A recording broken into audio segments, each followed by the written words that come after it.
6. Allez, Sadio Mané, allez. la course d'élan de Sadio Mané. Sadio Mané.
Les zones économiques spéciales, c'est une innovation dans le cadre du plan Sénégal émergent imaginé et mis en œuvre par le président Macky Sall. Un régime qui d'abord offre un accompagnement beaucoup plus rapproché des investisseurs en mettant à leur disposition du foncier, mais aussi en leur accordant à la fois des avantages fiscaux, douaniers, mais aussi sociaux.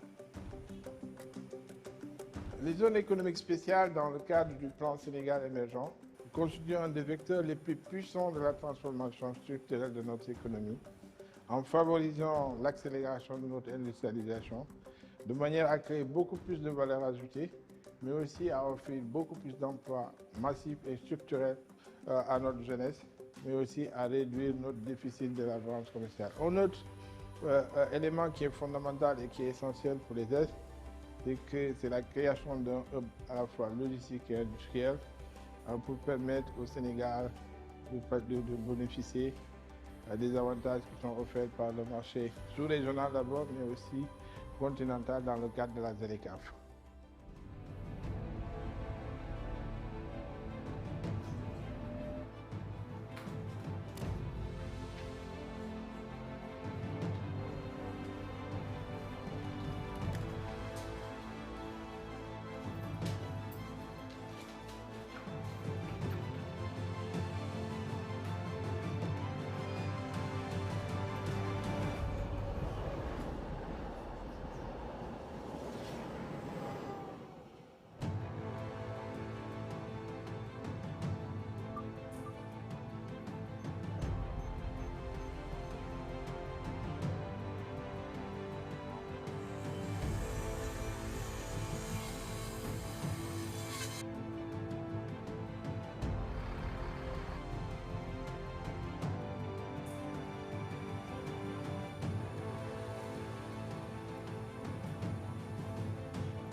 Je suis mère de 6 enfants. Je vis dans un Sénégal qui bouge, un Sénégal qui avance. J'ai bénéficié de la césarienne gratuite, de la vaccination gratuite des enfants de moins de 6 ans, de la couverture médicale et mes parents qui sont vieux bénéficient de la couverture médicale. Le Sénégal, un pays qui consacre des bons en avant depuis une décennie, avec des performances dans tous les secteurs d'activité. La souveraineté alimentaire. Une santé inclusive avec la couverture maladie universelle. Un système éducatif performant, le développement d'un secteur privé national fort. La transformation industrielle et numérique.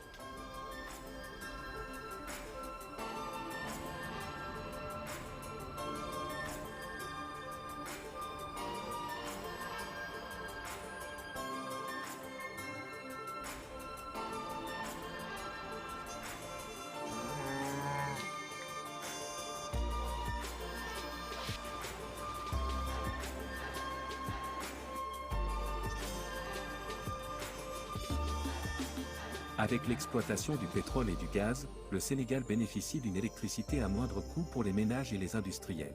Et favorise le développement du tissu industriel sénégalais. Toutes ces ressources seront valorisées à travers des projets structurants. Et un investissement accru dans le capital humain.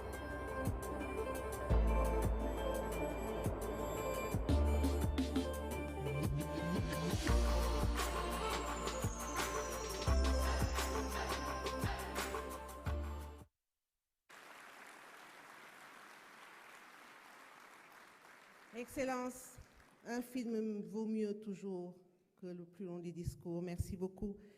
Excellence, vous disiez il y a quelques jours que ce Sénégal qui se lève tôt, qui se bat durement et qui se couche tard, a aussi besoin qu'on le montre dans toute sa modernité, toute sa plénitude et tout son progrès. Et quand on parle d'investissement, on parle de création de richesses, on parle d'emploi, et qui mieux que le secteur privé est attendu sur cette question, et aujourd'hui représenté par M. Beydi Agne, président du Conseil national du patronat, qui va prendre la parole. Merci beaucoup, M. Agne.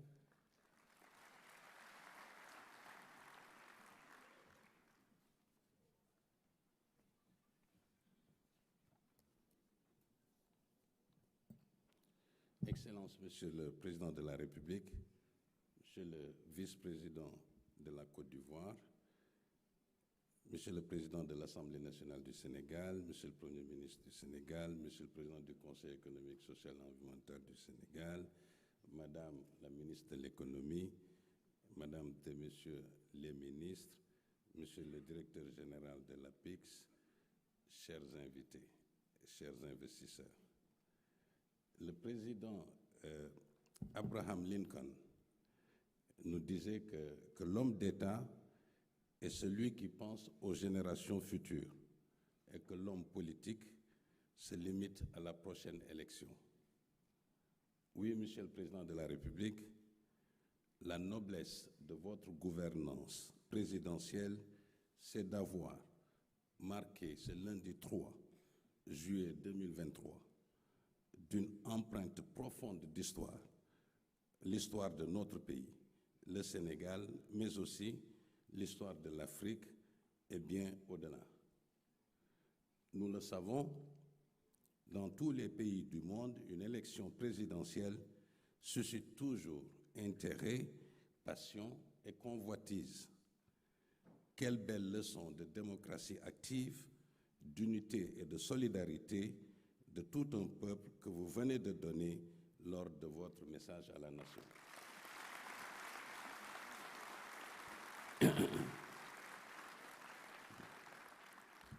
Aujourd'hui, il est dans ce monde ouvert à l'information si facile de porter un jugement sur la situation d'un pays alors que des pays cités comme des démocraties les plus avancées au monde font face aussi à des crises socio-économiques bien plus profondes.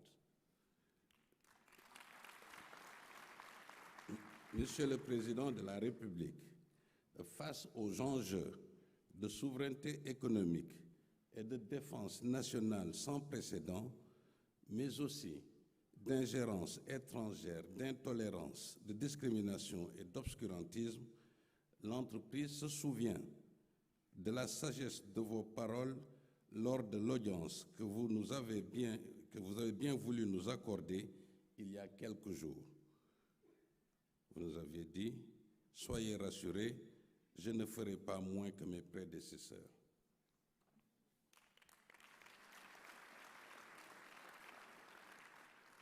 Nous le disons, Monsieur le Président de la République, en pensant aux générations actuelles et futures. Premièrement, vous avez dit non, j'ai déjà donné ma parole, elle est sacrée, je ne serai pas candidat à l'élection présidentielle, même si la Constitution le permet et que cette volonté est exprimée par des millions de citoyens sénégalais. Deuxièmement, vous avez œuvré tout au long de vos mandats pour que notre Sénégal soit cette nation exceptionnelle de paix sociale, de pluralisme politique, de diversité socioculturelle et de performance économique. Alors, à ce présent forum Invest in Sénégal, vous me permettrez de vous exprimer aussi très sincèrement les sentiments qui animent la grande famille d'investisseurs privés dans notre pays. La barre présidentielle de février 2024 à franchir par tous ceux qui ont l'ambition de briguer les suffrages des citoyens sénégalais est si haute qu'elle devrait susciter plus de crainte que d'enthousiasme.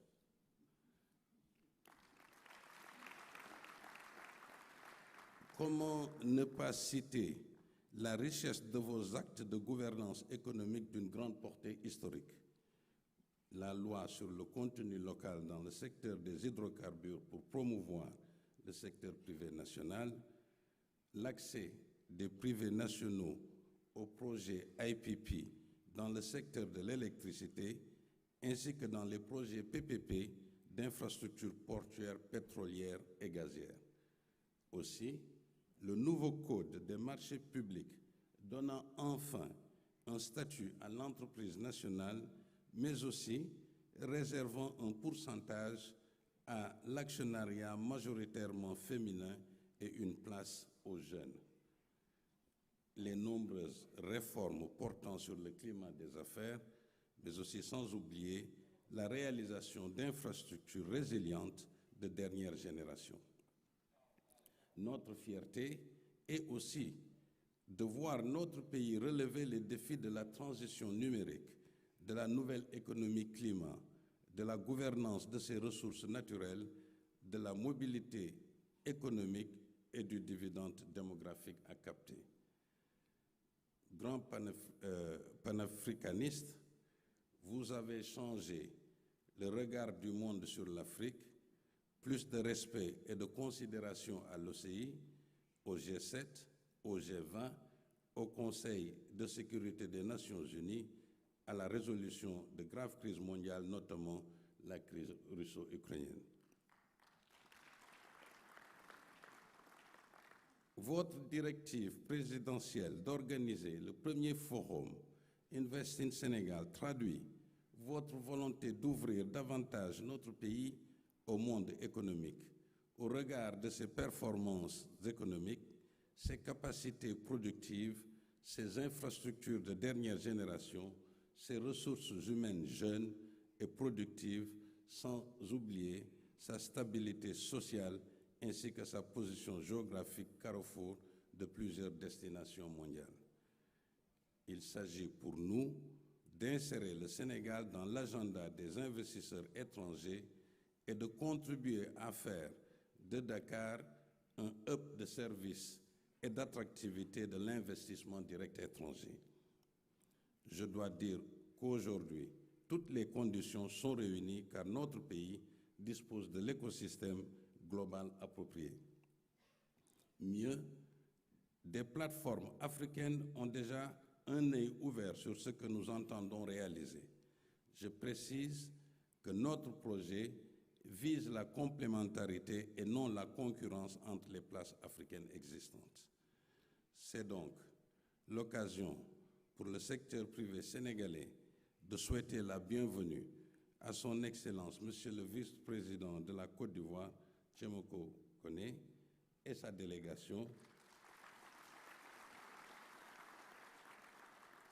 ainsi qu'à l'ensemble des investisseurs privés qui ont répondu à notre invitation. Nous vous souhaitons la bienvenue au Sénégal, pays de la Teranga. Aujourd'hui, le regard que le secteur privé sénégalais porte sur le forum Invest in Sénégal est celui qui nous invite à nouer des alliances stratégiques de partenariat et de co-investissement. Nos avantages comparatifs sont visibles. Dakar est déjà une ville attractive de conférences internationales et de rencontres d'affaires. Les projets structurants du plan Sénégal émergents, le potentiel énergétique, minier et agro-industriel à valoriser, les infrastructures de Diamniadio, des zones économiques spéciales et des agropoles, l'écosystème du numérique et de la fintech, le plateau médical public et privé, la promotion immobilière, etc. Monsieur le Président de la République, c'est l'occasion pour moi de féliciter la ministre de l'Économie, le directeur général de l'APIX et ses équipes pour avoir matérialisé la directive, votre directive, dans des délais impartis. Monsieur le Président de la République, je vous remercie de votre aimable attention.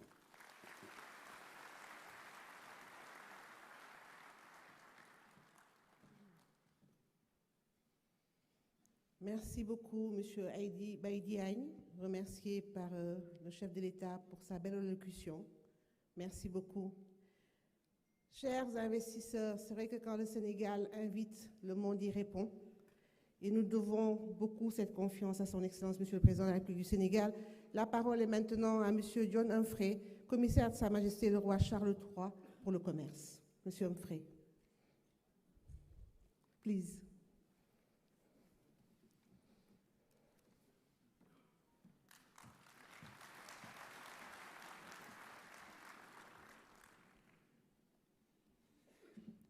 Your Excellency, the President of Senegal, Your Excellency, the Vice President of Côte d'Ivoire, honourable ministers, ambassadors, members of the diplomatic community, senior government officials, leaders of industry, investors, distinguished guests, ladies and gentlemen, salam alaikum.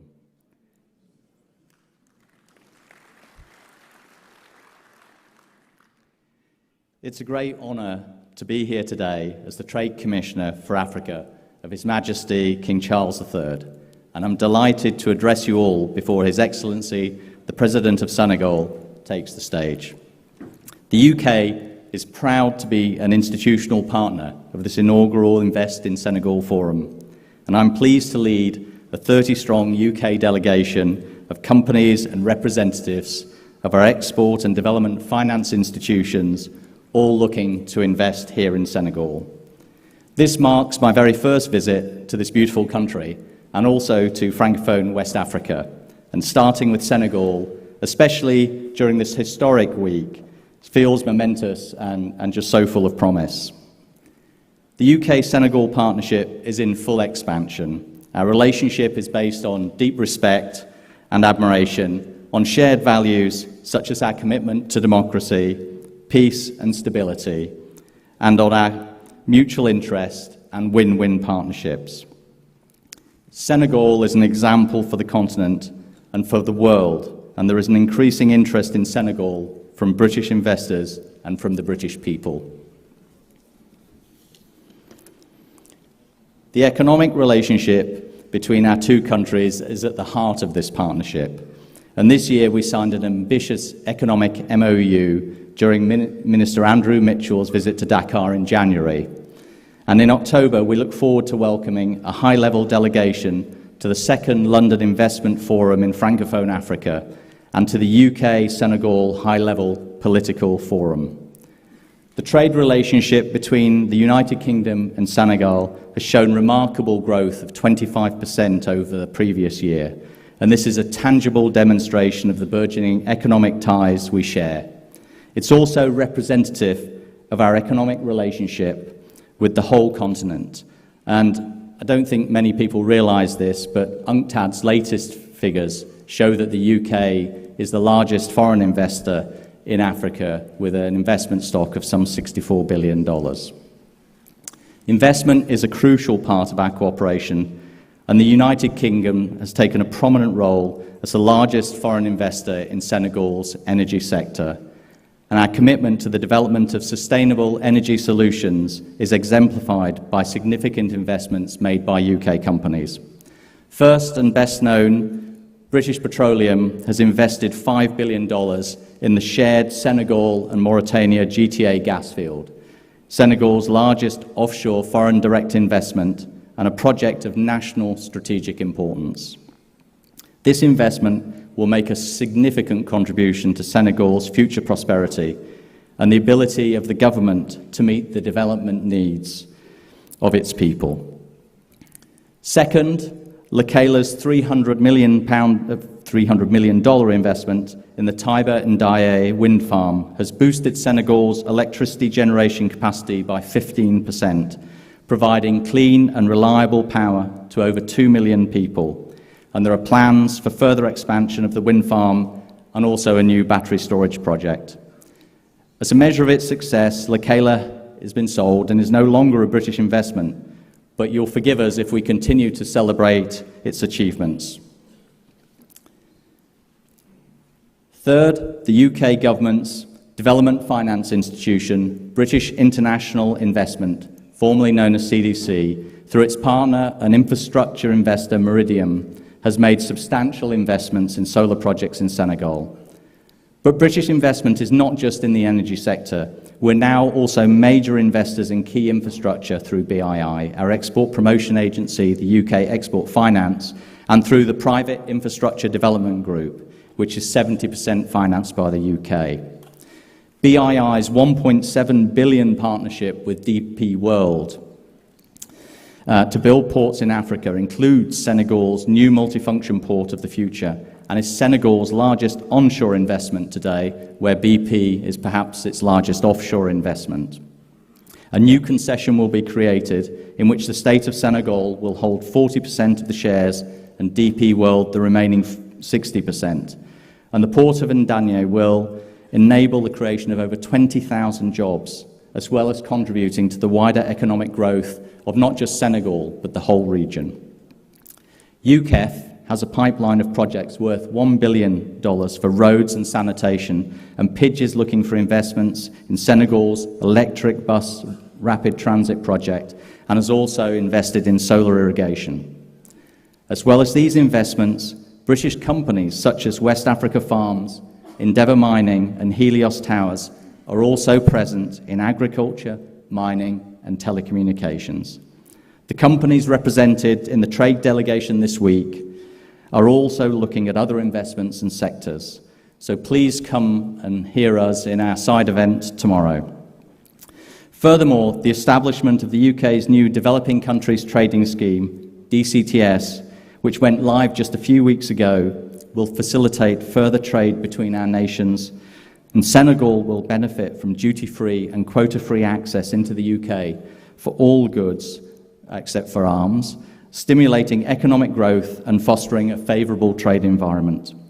The DCTS also contains some of the most progressive rules of origin of any trade agreement in the world, which should increasingly benefit Senegal as you develop your manufacturing sector, in particular the creation of value chains that stretch into the rest of Africa, and in particular for the manufacturing sector. And indeed, the UK is also supporting Senegal to do just that.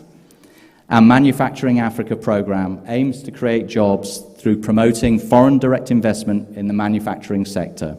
It's already done extensive work in the pharmaceutical sector in Senegal, supporting the government's pharmaceutical roadmap and the business case for Institut Pasteur's vaccine manufacturing project, Project Madiba. It's now looking to further support in the circular economy, a very focused and cutting-edge sector. In conclusion, I would like to emphasise that the UK recognises Senegal's strong potential. On a continent where it can be challenging to do business, where growth rates can be sluggish, and democracy and stability are not a given, Senegal stands out. The size and breadth of our UK delegation, I hope, is a strong symbol of our commitment to deepening our bilateral relationship, marked by continuous efforts to deepen trade and for further investment, and together that we will forge ahead, creating new opportunities and a prosperous future for both our countries together. Senegal, Chakao, Chakanam, thank you, Jerejuf.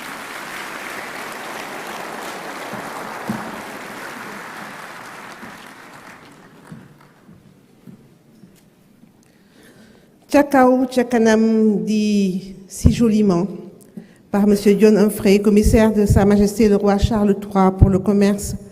Merci encore une fois de votre présence à tous. Excellences, chers membres du Présidium, j'inviterai respectueusement le vice-président de la République, sœur de Côte d'Ivoire, M. Tiemoko Kone, à prendre la parole. Merci beaucoup.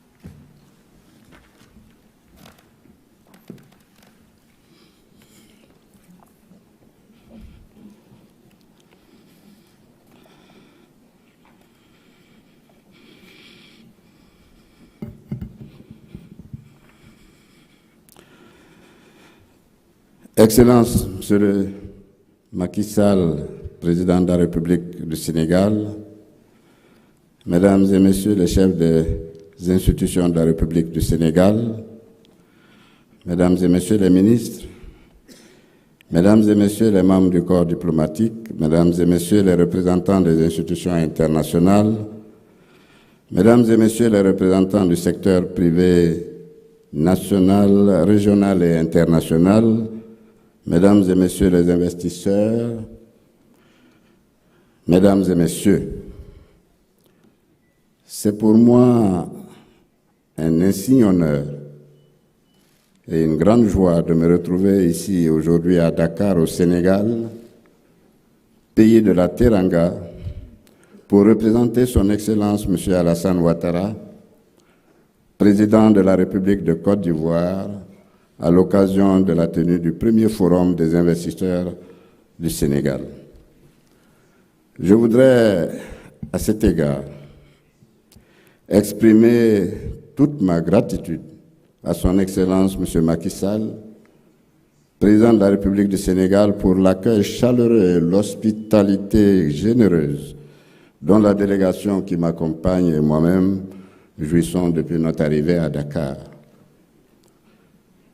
Monsieur le Président Macky Sall, je voudrais commencer par vous transmettre les salutations chaleureuses et le soutien indéfectible de Monsieur le Président Alassane Ouattara,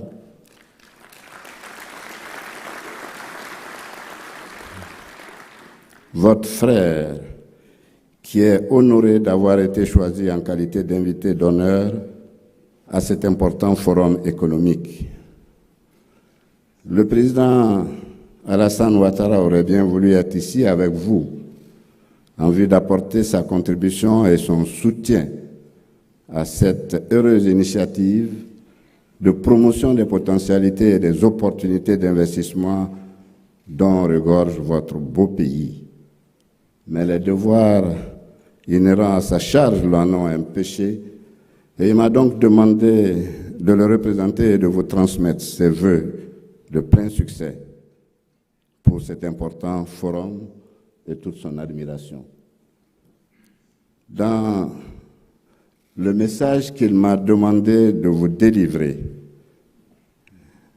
il dit ceci. Excellence, Monsieur le Président de la République, chers frères Macky Sall, Mesdames et Messieurs les investisseurs, Mesdames et Messieurs, la problématique de l'investissement privé est aujourd'hui centrale dans les stratégies de politique économique, en particulier dans les pays comme le Sénégal et la Côte d'Ivoire, qui ont amorcé depuis plus d'une décennie leur transition structurelle. En effet, en dépit des programmes rapides et importants réalisés, nos pays font face à des besoins importants en investissement pour combler le retard en matière d'infrastructures, accélérer la croissance économique et enfin améliorer le bien-être des populations dans un contexte de paix et de sécurité. Il est indéniable que nos États ne peuvent assurer seuls le financement de ces investissements qui, dans une économie moderne, relèvent principalement du secteur privé, tant national qu'international. Je saisis cette heureuse occasion pour saluer le leadership éclairé de mon frère, le président Macky Sall, dont les actions ont permis au Sénégal d'enregistrer des progrès économiques et sociaux indéniables, unanimement reconnus par tous.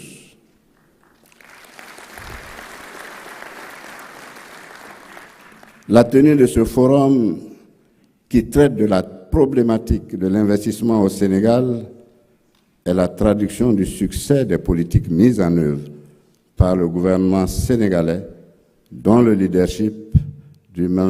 le leadership du président Macky Sall.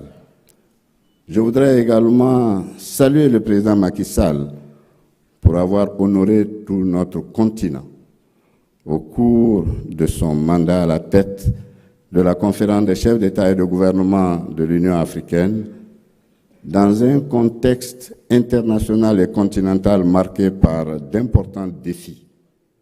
Il s'agit entre autres des crises sanitaires, sécuritaires, alimentaires et économiques liées notamment à la guerre russo-ukrainienne.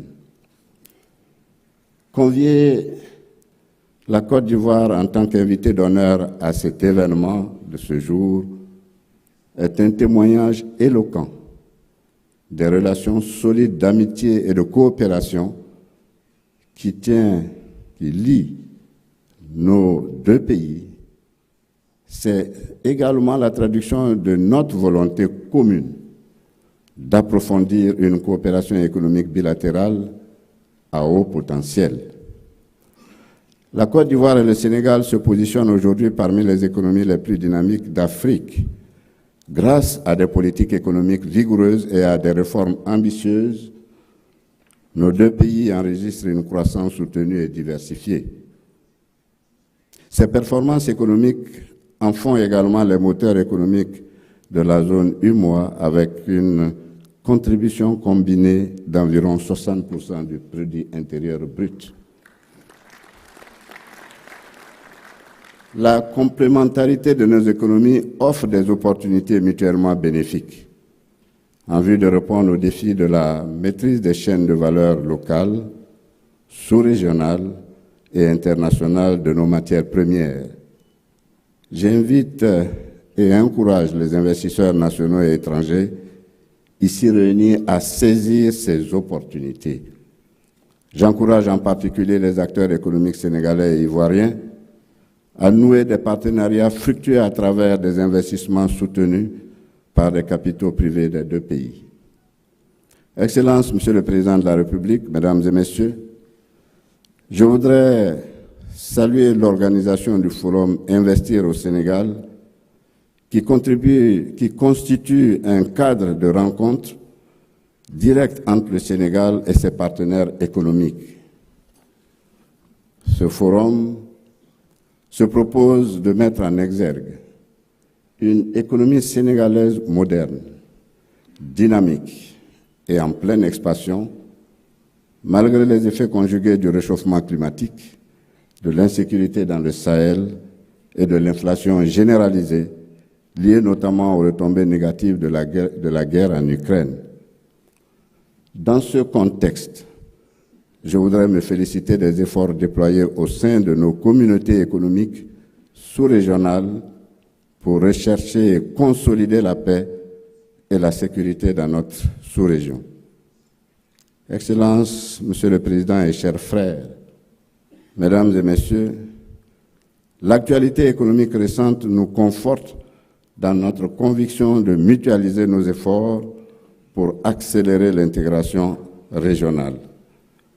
L'élargissement de nos marchés par le biais de l'Union économique et monétaire ouest-africaine, de la Communauté économique des États de l'Afrique de l'Ouest, CEDEAO, et de la zone de libre-échange continentale africaine, ZLECAf, ainsi que la poursuite des réformes structurelles sont des gages de productivité et de compétitivité de nos économies. À travers ce forum, le Sénégal nous montre qu'il demeure un marché attractif pour tous les entrepreneurs et aussi une porte d'entrée vers les autres marchés de la sous-région. J'encourage donc tous les investisseurs à saisir ces opportunités offertes par ce forum pour établir des relations fructueuses, sceller des partenariats durables et œuvrer main dans la main pour le développement économique de nos nations.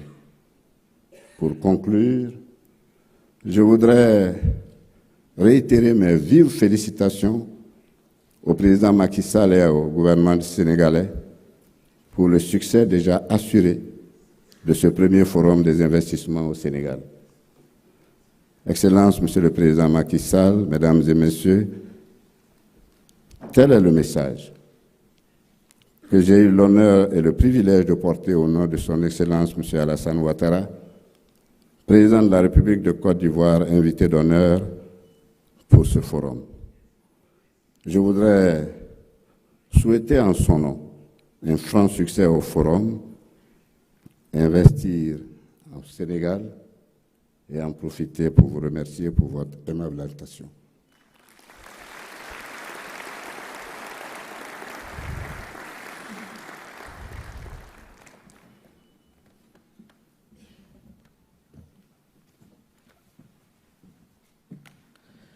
Merci beaucoup, Monsieur le vice-président de la République sœur de Côte d'Ivoire, salué par son Excellence, le chef de l'État, Monsieur Macky Sall, après sa belle allocution et son vibrant hommage au Sénégal, pays frère.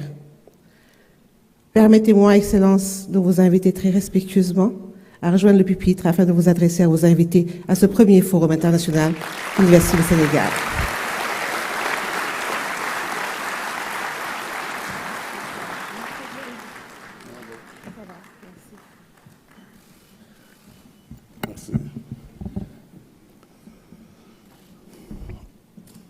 Merci beaucoup. Bonjour tout le monde.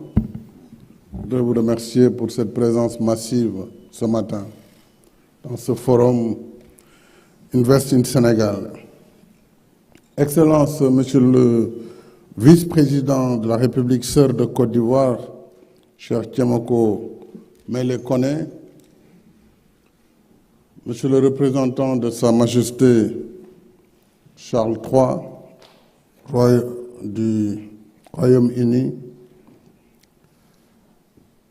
Mesdames, Messieurs les présidents des institutions constitutionnelles de la République du Sénégal, Madame la ministre de l'Économie, du Plan et de la Coopération, Monsieur le directeur général de l'APIX, Monsieur Katani, président du groupe Attijari, distingués invités, chers participants, Mesdames et Messieurs. Excellences, Mesdames, Messieurs les ambassadeurs, Mesdames, Messieurs les représentants du secteur privé, national, africain et international, je tiens d'abord à saluer et remercier tous nos hôtes qui ont bien voulu répondre à notre invitation en prenant part à cette première édition du Forum Invest in Sénégal. Je remercie particulièrement notre hôte de marque, le vice-président Tiemoko Mele Koné, représentant mon frère, mon grand frère, mon aîné, le président Alassane Ouattara, invité d'honneur du forum. Et cette invitation d'honneur est venue tout naturellement, car le président Ouattara, comme le vice-président Koné, comme vous le savez, sont des anciens gouverneurs de la Banque centrale, donc qui ont séjourné pendant plusieurs années ici au Sénégal. Et nul n'est besoin d'insister sur la qualité exceptionnelle des relations fraternelles qui ont toujours existé entre la Côte d'Ivoire et le Sénégal. Merci donc pour cette présence. Et surtout, merci aussi à tous nos invités pour leur présence, ce qui est une marque renouvelée de la confiance envers le Sénégal comme destination fiable et sûre de l'investissement privé étranger. À toutes et à tous, je souhaite la bienvenue, Dalen ak Jàmm et surtout un agréable séjour. Ce forum, mesdames et messieurs, se tient dans un contexte, vous l'avez rappelé, encore marqué par les effets sévères de la pandémie Covid-19 et par les conséquences d'une guerre majeure qui aggrave davantage l'état de nos économies structurellement déficitaires, faibles en tout cas, mais face aux défis, nous devons rester résilients et combatifs. Heureusement que l'Afrique est très résiliente, sinon elle aurait disparu depuis longtemps. Mais l'Afrique sera toujours là. Et cette résilience, nous l'avons notée dans le cadre du programme d'action prioritaire ajusté et accéléré, le PAP 2A, qui est une des séquences du plan Sénégal émergent, que nous avions lancé en septembre 2020 pour la relance post-Covid-19 et qui est en fin d'exécution en ce moment. Et nous lançons au même moment le PAP 3, dont la formulation est presque achevée, pour couvrir la période 2024-2028. Et je rappelle que ces deux programmes, PAP 2A et PAP 3A, sont des instruments de mise en œuvre du plan Sénégal émergent. qui offre un cadre privilégié de partenariat avec le secteur privé en matière d'investissement. Et malgré une conjoncture mondiale difficile, les fondamentaux de l'économie sénégalaise restent aujourd'hui solides. Elle figure parmi les plus dynamiques de l'Afrique subsaharienne, avec un taux de croissance de l'ordre de 6% depuis la mise en œuvre du PSE en 2014, qui a été juste freiné par la Covid.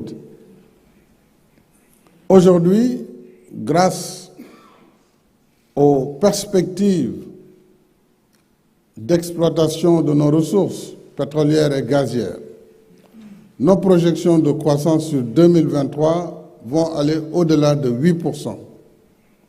En réalité, nous avions projeté 10% pour la première fois de croissance. Nous serons au moins à 8,3% pour l'année 2023. Cependant, et comme je l'ai déjà indiqué à plusieurs reprises, pour nous, le pétrole et le gaz, donc les hydrocarbures, ne doivent pas servir au Sénégal comme une économie de rente, mais plutôt comme un levier qui doit soutenir et tirer vers le haut les autres secteurs économiques, ainsi rendre plus robuste notre économie diversifiée. Souvenons-nous toujours que, quelle que soit l'importance des revenus que le pétrole et le gaz peuvent générer, ce sont des ressources non renouvelables, donc qui vont s'épuiser. Cela veut dire que nous devons non seulement en faire une gestion prudente, une gestion transparente pour les générations actuelles et futures, mais surtout nous devons déjà nous préparer à l'ère post-pétrole et post-gaz. Nous devons donc continuer à investir dans d'autres secteurs, notamment sur les énergies renouvelables, où le Sénégal aujourd'hui est à 31-32%, ce qui est une performance. Et nous nous sommes engagés dans le cadre du JETP avec les pays du G7 à atteindre 40% d'énergie renouvelable à l'horizon 2030, avec un investissement qui sera de l'ordre de 2,5 milliards de dollars. Nous devrons naturellement renforcer les secteurs, le président Beïdé Agne l'a dit, comme l'élevage, l'agriculture, l'artisanat, mais aussi le secteur minier, le secteur du bâtiment, des travaux publics, le tourisme, où le Sénégal a des avantages comparés, l'éducation, la santé, et y compris le secteur de l'industrie pharmaceutique et des TIC, domaine dans lequel le génie créateur de notre jeunesse dispose de possibilités quasi inépuisables. Mais je dois rappeler, mesdames et messieurs, que notre premier investissement, celui qui doit attirer et faire prospérer tous les autres, c'est d'abord la paix, la sécurité. La paix, la sécurité et la stabilité, mais aussi l'état de droit. Ce sont des préalables sans lesquels il ne peut y avoir ni commerce ni investissement durable. Et partout dans le monde, la paix, la sécurité et la stabilité, ainsi que l'état de droit, sont les piliers fondamentaux d'un environnement attractif des affaires. Ce sont les clés qui ouvrent la porte au commerce et à l'investissement. C'est ce que tout investisseur avisé cherche à évaluer avant de miser sur un pays. Il est donc de la responsabilité primordiale des pouvoirs publics, avant toute chose, de veiller au maintien de ces fondamentaux. Et c'est ce que nous continuerons à faire au Sénégal.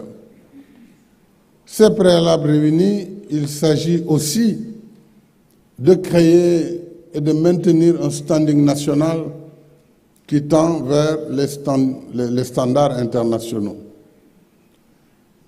Ceci pour stimuler l'investissement en mettant en avant nos atouts, mais aussi en identifiant objectivement nos fragilités. Et Dieu sait qu'il y en a, des fragilités, il y en a beaucoup, qui doivent être améliorées. L'environnement des affaires n'est pas en effet une donnée statique elle exige constamment une veille rapprochée pour dénouer les goulots d'étranglement afin de favoriser un environnement des affaires convivial pour l'investisseur et protecteur de l'intérêt public. Ainsi, pour être crédible et atteindre nos objectifs de doing business que ce forum a la vocation de promouvoir, alors nous ne devons pas nous limiter simplement à faire du business as usual, encore moins verser dans un exercice d'autosatisfaction.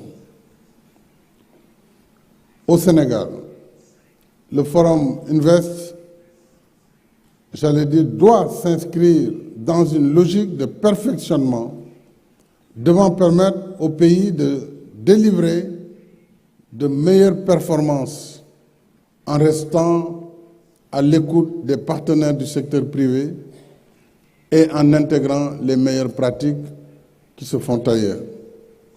C'est cela aussi qui est nécessaire, aussi bien à l'échelle régionale, continentale donc, qu'à l'échelle internationale. Nous devons évoluer dans un environnement de libre concurrence, de libre compétition. Ça aussi, tous nos partenaires doivent se mettre à l'idée que c'est la compétition aussi en Afrique. Donc il faut qu'ils se mettent à l'esprit qu'ils doivent aller dans un terrain de chasse où il y a d'autres chasseurs. Donc il n'y a plus de monopole absolu.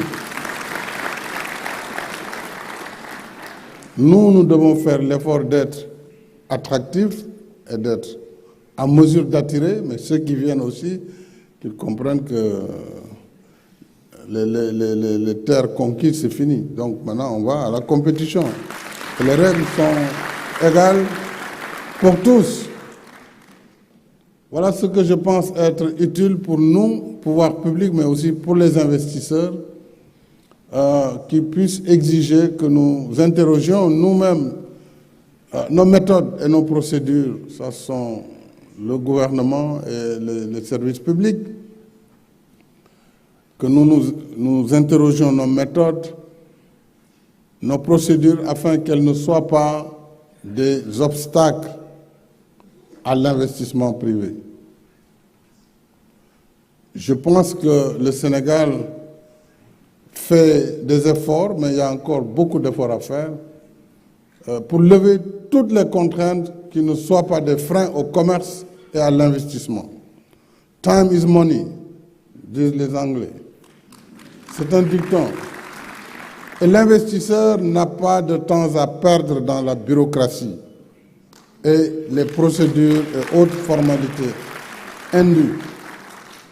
Ainsi, notre programme de réforme de l'environnement des affaires et de compétitivité vise à faciliter les procédures administratives, à protéger davantage les droits des investisseurs et à offrir des incitations fiscales et douanières. Tous les jours en Conseil des ministres, on revient sur ce débat. Donner les facilités, c'est vrai que pour les ministères des Finances, je comprends leurs difficultés, parce qu'ils reçoivent des pressions de partenaires, notamment du Fonds monétaire. Il y a trop d'exonérations, il y a trop de ceci, il y a trop de cela. Mais je leur ai dit, c'est une question d'école. Si l'État fait les infrastructures que nous faisons, qui viennent d'être projetées, si nous avons assez d'argent, on le met dans le budget, donc on met tout en TTC, il n'y a pas de problème, c'est l'État qui paye. Ou alors, c'est l'État qui se paye. Ou alors, on enlève cette fiscalité et on considère que ce n'est pas des donations qui sont faites, mais c'est l'État qui travaille pour lui-même, et donc il peut se passer de la fiscalité. Je pense que c'est une question d'école. Alors ce programme, je disais, est articulé autour de 4 axes, ce programme de promotion, d'amélioration de l'environnement des affaires. Le premier axe, c'est la digitalisation des procédures administratives. liées à l'investissement privé et au commerce. Deuxième axe, c'est l'harmonisation et l'assainissement de l'environnement juridique et fiscal. Nous avons une fiscalité très complexe. Je le disais souvent au Premier ministre, c'est un fiscaliste, et au président de... La fiscalité, elle est faite pour ne pas être comprise. Trop compliqué. Trop compliqué. Alors, quand vous leur demandez de faire une réforme, de simplifier, je vais vous donner un exemple. Je leur ai dit, moi je suis ingénieur, donc je ne suis pas fiscaliste, mais je comprends la logique. Je leur ai dit, dans le domaine du bâtiment, vous avez, pratiquement les gens ne payent pas l'impôt, parce que personne ne paye rien du tout, en vérité. Je leur ai dit, pour capter cette manne, mais simplifier l'impôt sur le foncier bâti. Ceux qui ont des contrats de location, dites-leur, 11 mois c'est pour vous, 1 mois c'est pour l'État. Comme ça le calcul, il est simple. Si le montant est de 1 million de francs CFA le mois, donc à la fin de l'année, le bailleur il donne 1 million au trésor et puis là c'est 11 millions. Il n'y a pas de calcul savant, de coefficient qui finalement nous amène à ne pas recouvrer.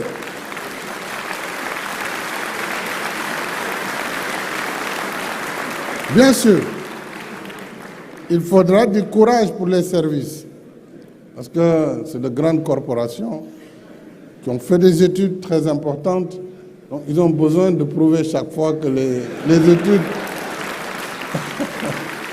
Voilà, mais vraiment de grâce, qu'ils nous aident dans des calculs très simples, addition, soustraction, et puis on passe à autre chose. Alors donc, nous aurons à réformer le code de douane, qui est aussi un code très dur, hein, très répressif. C'est peut-être normal, mais enfin, il faut améliorer. Le code des impôts, le code des procédures civiles, les codes. Et les juristes nous fatiguent beaucoup aussi. Mais ça, c'est partout dans le monde, les juristes.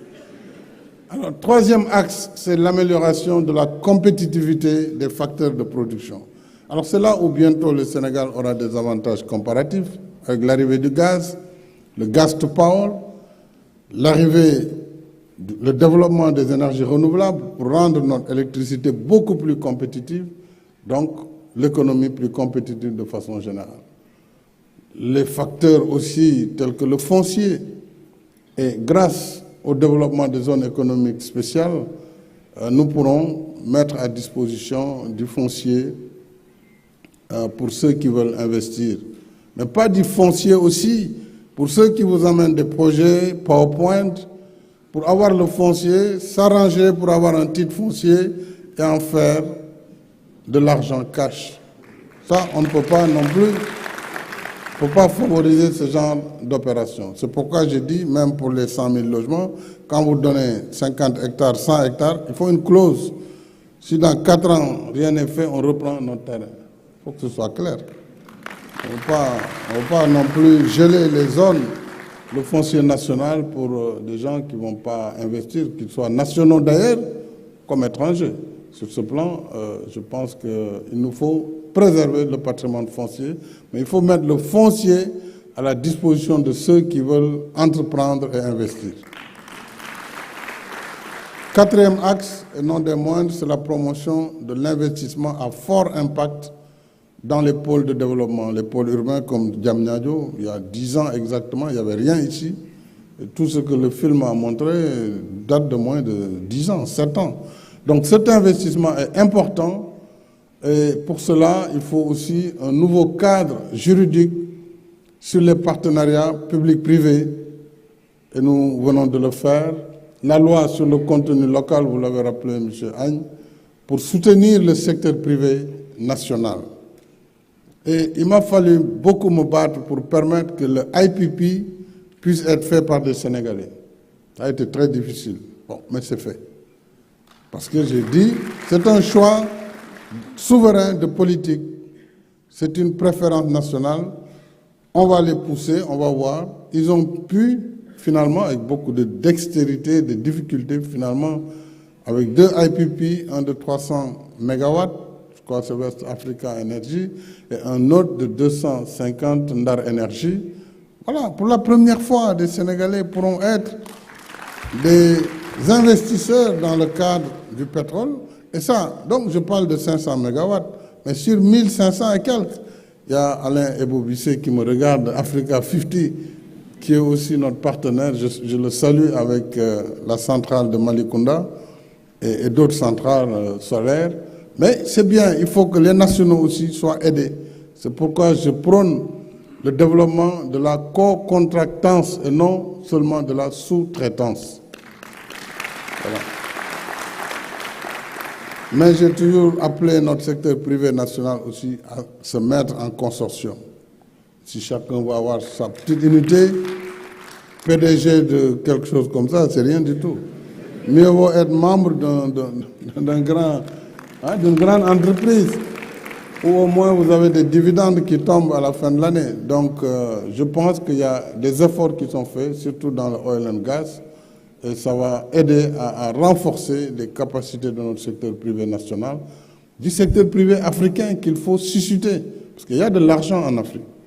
Il faut pousser les Africains à investir sur le continent et naturellement continuer à attirer les investisseurs internationaux qui ont également toute leur place sur le continent. Et nous allons poursuivre les zones économiques spéciales. Elles nous permettront de faciliter l'accès aux fonciers, comme je l'ai dit. Elles permettront le financement et le développement des PME, la formation professionnelle, la modernisation de l'administration et de la législation du travail. Parce que là aussi, il faut qu'on comprenne qu'on ne peut pas avoir de vieux textes qui datent de l'indépendance, la période post-coloniale, et vouloir aller vers les émergences avec les mêmes textes. C'est une utopie. C'est-à-dire un emploi garanti, qu'on travaille ou pas, on ne peut pas être licencié, on ne peut rien faire contre vous, c'est contre le progrès. Moi, tout le monde connaît ma fibre sociale. Je suis pour la protection des travailleurs. Je suis pour leur épanouissement, pour les aider dans le pouvoir d'achat. Mais il faut que les gens y travaillent ou ils cèdent la place. Parce que nous sommes dans un monde de compétition féroce. Et c'est l'État qui doit commencer par changer ses propres règles en matière de code du travail au sein de la fonction publique. Pour que les gens se mettent toujours en mouvement, qu'ils travaillent pour avancer et non pas avancer parce qu'on est le plus ancien. Parce que c'est cette fonction publique de carrière aussi qui est un des freins de notre administration. Mais enfin, ensemble, avec tous nos agents, nous allons travailler. Vous allez travailler parce que, de toute façon, pour moi, c'est fini. Vous allez travailler donc à poursuivre ces réformes qui demandent beaucoup de courage, beaucoup d'ambition également. Alors, mais à elles seules, toutes ces réformes ne suffisent pas. Ce qui compte et qui fera la différence, c'est la disponibilité et le travail des hommes, je viens de le développer, et des femmes qui appliquent les réformes, qui interprètent les textes, qui animent les structures, qui accueillent, qui conseillent, qui orientent l'investisseur et surtout qui prennent les décisions. Mais tout cela dans la transparence, sans bureaucratie, sans perte de temps inutile. Ce qui doit être fait aujourd'hui ne peut pas être reporté à demain. Et si tout le monde fait ça dans nos administrations, je crois que nous allons avancer très vite. C'est pourquoi nous devons bannir de nos services, de nos administrations, tout comportement laxiste qui entrave la bonne marche des affaires. Il faut aussi que les agents publics comprennent que ce n'est pas l'État qui crée la richesse, c'est le privé. Donc ce n'est pas l'État. Même si nous voulons collecter de l'impôt en dehors de l'impôt sur les salaires, ce qui est quand même assez faible, mais il faut qu'il y ait des activités qui marchent pour avoir la TVA, avoir l'impôt sur le bénéfice. Donc on doit respecter l'investisseur et l'aider à développer son activité. À l'endroit de nos partenaires étrangers, je voudrais surtout dire notre détermination à bâtir ensemble de nouvelles dynamiques de confiance pour un nouveau regard sur l'Afrique est sur les Africains. Pour une économie mondiale essoufflée, l'Afrique en construction, que j'appelle l'Afrique des solutions, cette Afrique-là qui fait 30 millions de kilomètres carrés, où tout est à faire, tout. Les routes, les chemins de fer, l'eau, l'électricité. Cette Afrique offre une formidable source d'opportunités et d'investissement. C'est aussi un acteur qui demande de plus en plus de rapports, de partenariats plus qualitatifs et plus équitables pour une croissance et une prospérité partagée. J'apprécie beaucoup ce que le représentant britannique a dit. Vous savez, nous, on est francophones. D'habitude, on évolue dans nos milieux. Mais bon, quand on commence à enjamber et à aller voir aussi du côté du Commonwealth, ou de la Turquie, ou de la Chine, voilà. Parfois, on dit, oui, mais le Sénégal, là, il va où? Mais il va dans la mondialisation. Il faut aller regarder partout ce qu'il y a de meilleur. J'avoue que nous avons une coopération très dynamique. Bien sûr, celles avec nos anciens partenaires sont une coopération de qualité. De qualité, parce que tout ce qui a été fait ici, en réalité, nous l'avons beaucoup fait avec le multilatéral, notamment la Banque africaine de développement, la Banque islamique, la France à travers l'AFD, tout ce qui a été sur le chemin de fer, le TER et beaucoup d'autres infrastructures, et tous les autres partenaires, la Banque mondiale. Donc nos partenaires traditionnels, partenariats traditionnels, on ne les remet pas en cause, au contraire, mais il faut qu'on les complète, puisque les besoins d'investissement en Afrique sont tellement importants qu'aucun pays, fût-il la première puissance mondiale, ne peut soutenir le rythme de la demande. Aucun pays. Donc il y a de la place pour tout le monde. Il faut juste que nous travaillions ensemble pour relever les défis de l'accompagnement institutionnel à nos partenaires. Et à mon sens, le vrai enjeu aujourd'hui du partenariat avec l'Afrique, ce n'est plus le débat sur l'augmentation de l'aide publique au développement. Pour nous, ce n'est pas un sujet. Ceux qui peuvent augmenter, ils peuvent, mais ce n'est pas le sujet. Le vrai sujet, c'est comment avoir une perception juste du risque d'investissement en Afrique pour réduire les taux d'assurance sur l'investissement en Afrique, augmenter donc l'investissement privé et augmenter la productivité en Afrique. C'est ça l'enjeu fondamental. Et c'est pourquoi je lance un appel aux pays développés pour qu'ils accompagnent, surtout à nos partenaires traditionnels de l'Europe, des États-Unis, qu'ils accompagnent leurs entreprises qui viennent en Afrique avec des facilités de financement, avec des facilités de garantie, afin que également les États puissent prendre plus de volume de dette, mais une dette qui est maîtrisée, une dette qui n'est pas indue, simplement parce que renchérie par des considérations tout à fait subjectives, comme les notations qui sont faites sur les pays. S'il y a un pneu qui est brûlé au Sénégal, on dégrade tout de suite le Sénégal. Parce qu'il y a 2 tartampions qui ont brûlé des pneus, qui l'ont jeté dans l'Internet. Vous allez dans un pays du Nord, on brûle 100 pneus et 400 000 bâtiments. La note ne bouge pas. Voilà le problème. Et nous allons payer donc l'impertinence de certains citoyens. C'est normal, bon, faut l'accepter. Il faut savoir qu'on va le payer cher. Parce qu'on va dire, oh, Sénégal, c'est maintenant dangereux. Hein. Il n'y a aucun danger ici. Je vous assure, il n'y a aucun danger.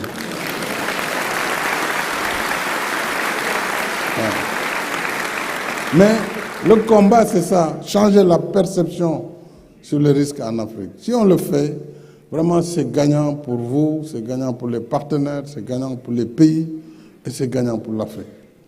Donc, mes chers amis, je pense que je vais m'arrêter là puisque déjà, il y a eu du retard dû un peu à mon arrivée tardive et certainement nous allons poursuivre les discussions.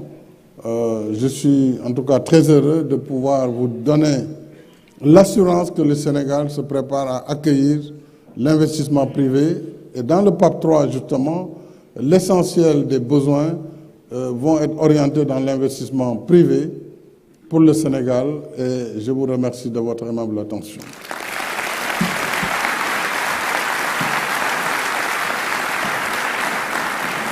J'ai quand même oublié de déclarer ouvert.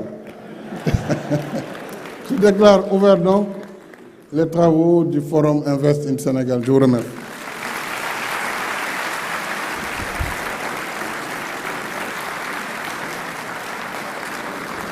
Belle ouverture du forum par son Excellence M. Macky Sall, président de la République du Sénégal. Sous vos applaudissements, merci beaucoup.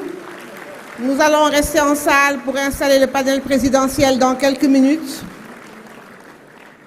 Nous allons rester en salle pour préparer le panel présidentiel dans quelques minutes. Nous avons beaucoup de partenaires, Excellences, qui ont aussi permis la tenue de ce forum.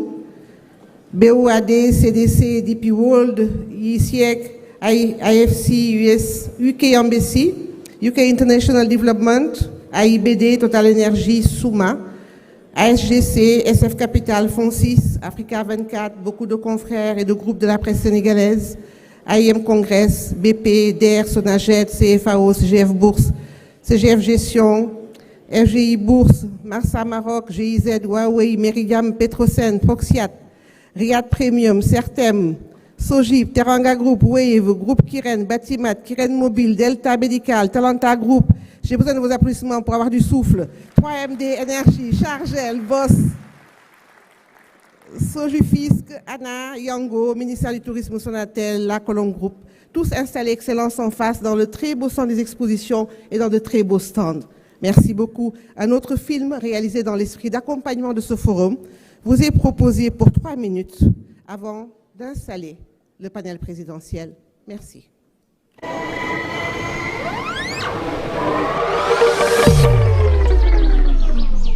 Écho intemporel, histoire d'une nation exceptionnelle, porte de l'Afrique, fenêtre ouverte sur le monde. Je suis ce pays en plein essor, en quête de grandeur, qui s'élève, progresse et ne cesse de se relever. Je suis ces ponts vers l'économie numérique, où chaque esprit s'éveille. Voie d'évolution, témoin d'un progrès qui prend vie, infrastructure grandissante, promesses assouvies. Je suis l'élan éclatant d'un voyage enchanté. Embarquez et laissez-vous emporter sur les rails de l'écologie.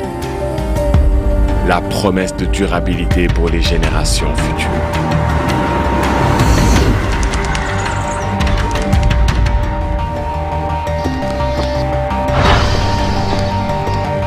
Je suis le Sénégal aux avenirs florissants. Un pilier de croissance, de prospérité. Mélange de force et d'avenir, les énergies renouvelables le sourient. Je suis ce Sénégal, où l'agriculture est reine, où chaque graine semée engendre une fontaine. Je suis l'éclat des merveilles. Je suis cette terre d'épanouissement, où chaque instant révèle une beauté sans fin. Je suis ce tableau vivant, ce pays qui appelle, qui attire vers des horizons vibrants.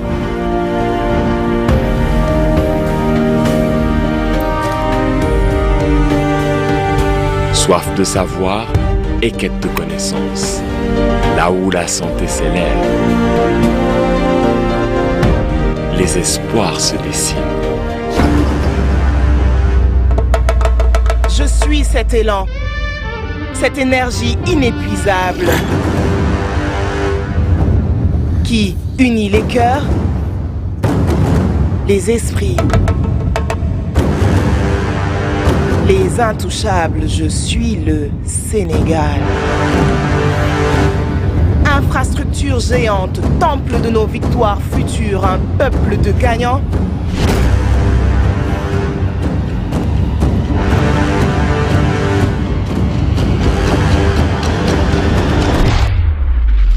Un héritage. Terre d'investissement, terre de 1000 victoires.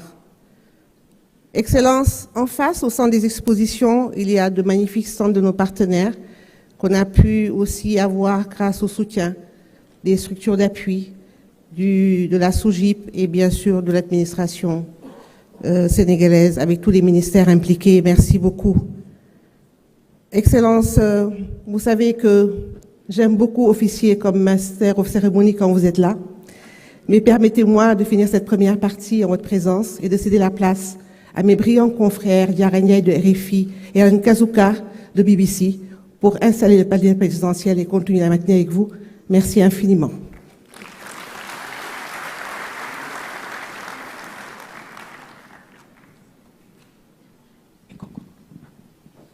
Merci infiniment, Jacqueline. Merci pour tout.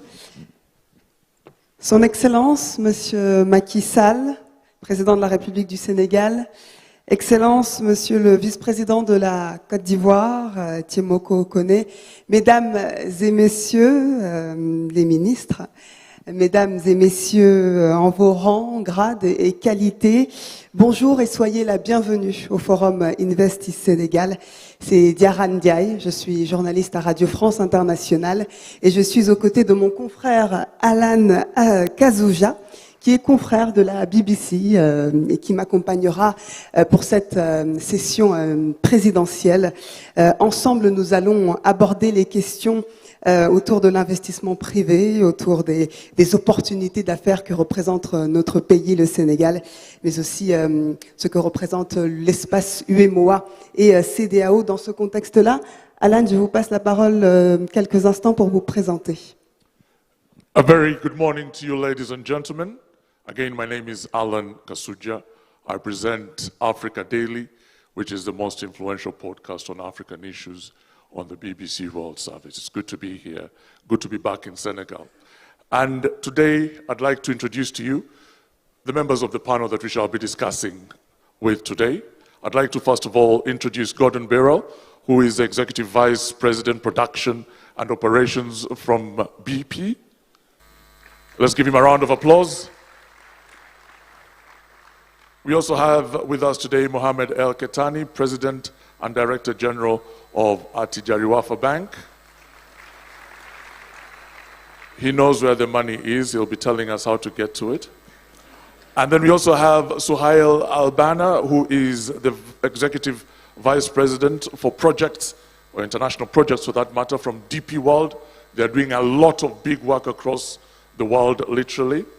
And then we shall also have Tony Elumelu, who is with us here.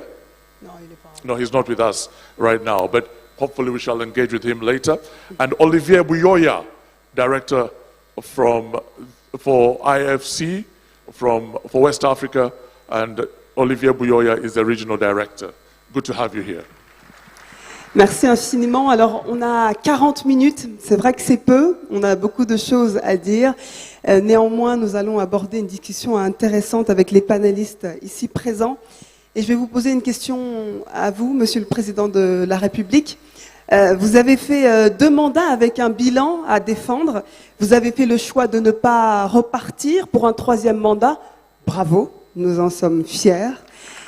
Mais j'ai une question simple pour vous, Monsieur le Président de la République. Une question qui interpelle. On a vu tous les présidents de la République se retirer des affaires et même parfois ne pas vivre dans le pays. Le Sénégal va continuer d'exister et de rayonner sans vous. Mais il faut garder à l'esprit que les chefs qui arrivent ont tendance à gommer le travail des autres, alors que depuis plusieurs années, vous menez beaucoup de travail pour le Sénégal. Comment vous comptez vous inscrire dans la suite, Monsieur le Président de la République? Comment vous envisagez de vous positionner? Que devient l'architecte du PSE? Que devient l'architecte de ces zones économiques spéciales? Vous avez, il y a quelques instants, mentionné des axes de réforme.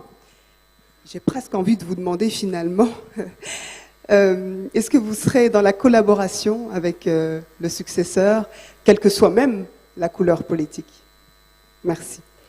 Merci beaucoup, Mme Diarra Ndiaye. Je voudrais d'abord dire que je ne peux pas répondre à votre première question. Qu'est-ce que je ferai? Je ne le sais pas. L'avenir nous dira. Mais ce n'est pas un problème pour moi, puisque j'ai choisi de ne pas concourir à nouveau pour la présidence de la République.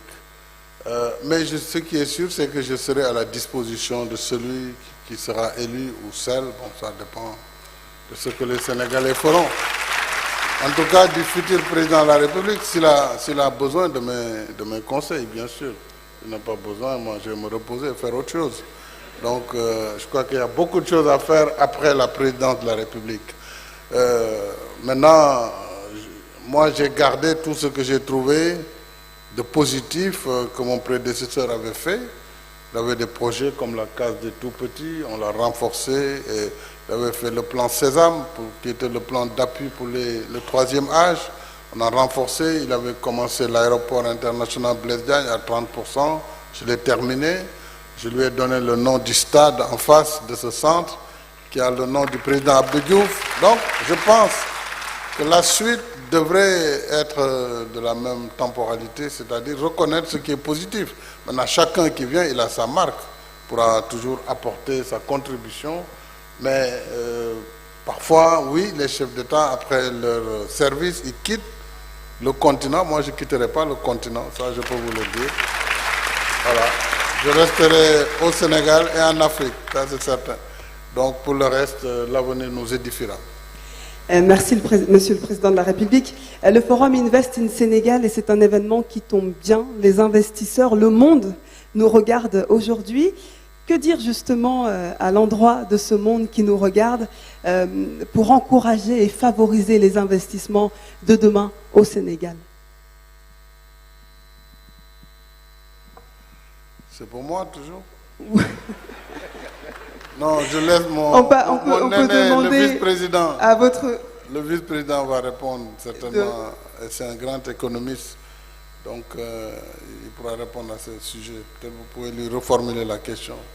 Monsieur le vice-président de la Côte d'Ivoire, peut-être on a le monde ici qui nous regarde. Nous parlons de l'investissement en faveur du Sénégal, mais il y a aussi ce volet peut-être de la coopération régionale que l'on pourrait aborder avec vous ici même. Monsieur Koné, vous êtes un voisin avec une économie forte du Sénégal, et j'aimerais vous poser une question autour de la collaboration que vous menez actuellement avec le pays de la Teranga, notamment autour de la zone de libre-échange. Peut-être vous demander quel rôle peut jouer la Côte d'Ivoire pour impulser davantage cette coopération régionale voulue. Merci beaucoup. Votre question a plusieurs variantes. J'espère que je pourrai répondre. Je crois qu'on m'entend bien.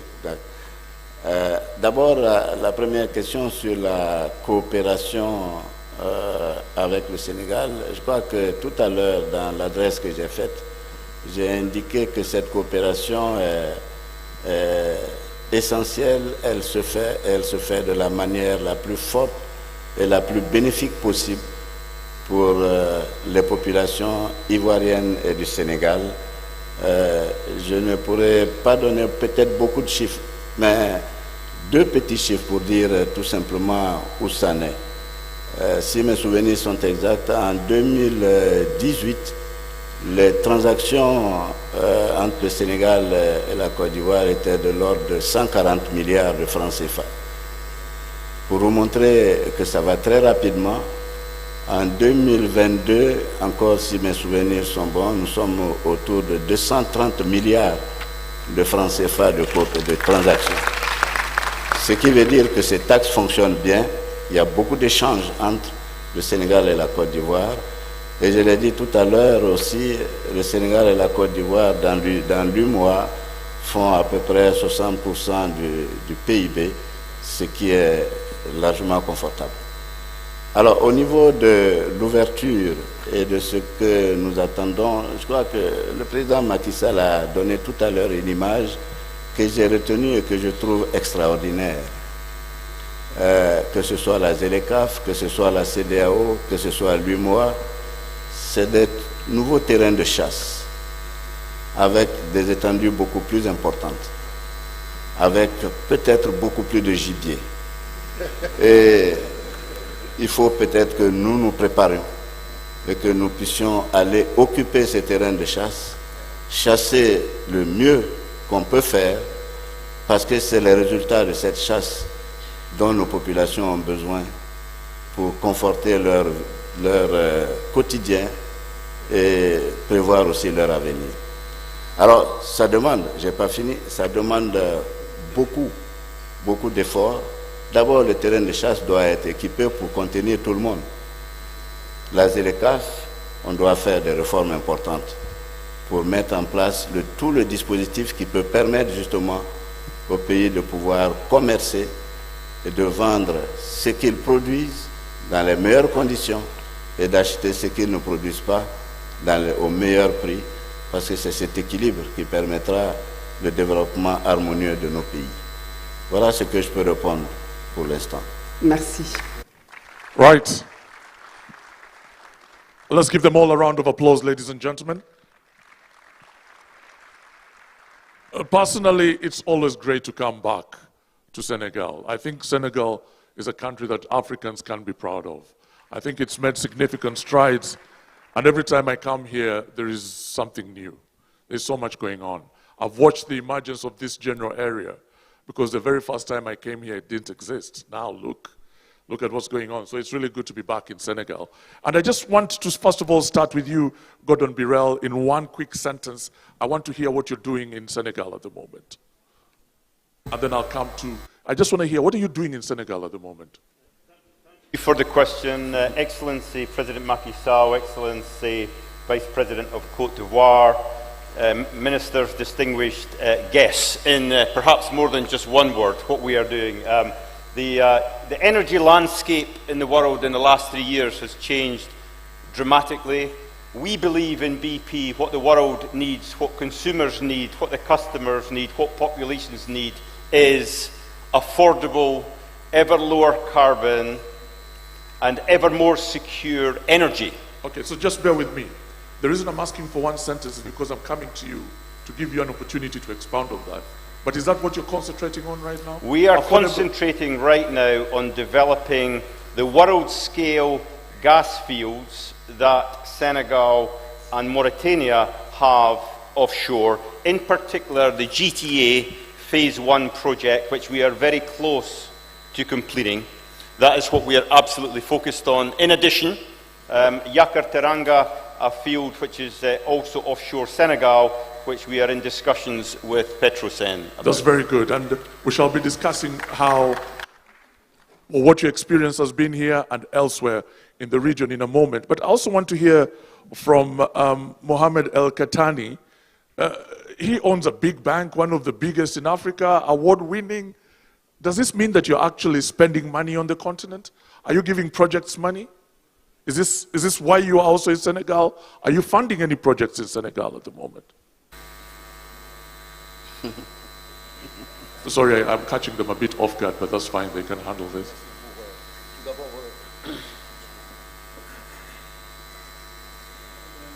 Okay.